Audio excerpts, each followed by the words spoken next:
Given the seriousness of the situation, it is genuinely extraordinary that this is the very first time these two had faced questions from the public they hadn't seen in advance as to what the next Prime Minister should do to get through the maze of Brexit. And yet again, the same false promises.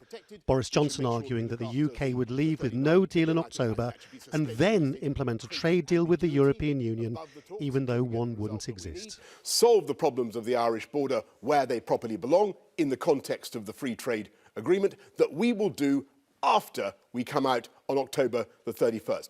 Jeremy Hunt tried to attack Johnson on this kind of thing. He presented himself as a details man, despite that being mocked by his opponent.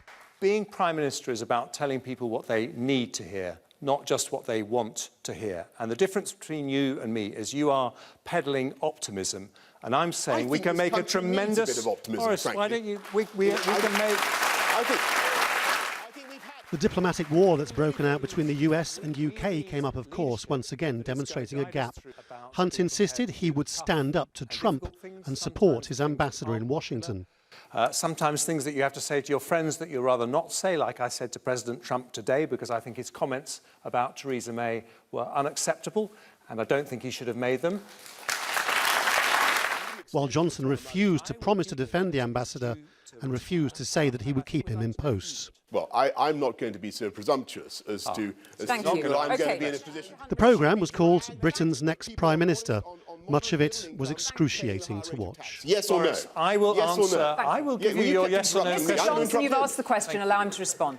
Boris, you haven't answered any of my questions. I've answered this all evening. your questions. Not one. I've answered all... They were both asked to raise their hand if they believe the UK will leave the European Union at the end of October. Well, that's the spirit, Jeremy. There we are. Of course, the one thing that both Johnson and Hunt both have in common is an insistence that through sheer force of will, they can bounce the European Union into coming up with a new Brexit deal before the end of October. And when those people in Brussels understand that they mean business, they will surely capitulate.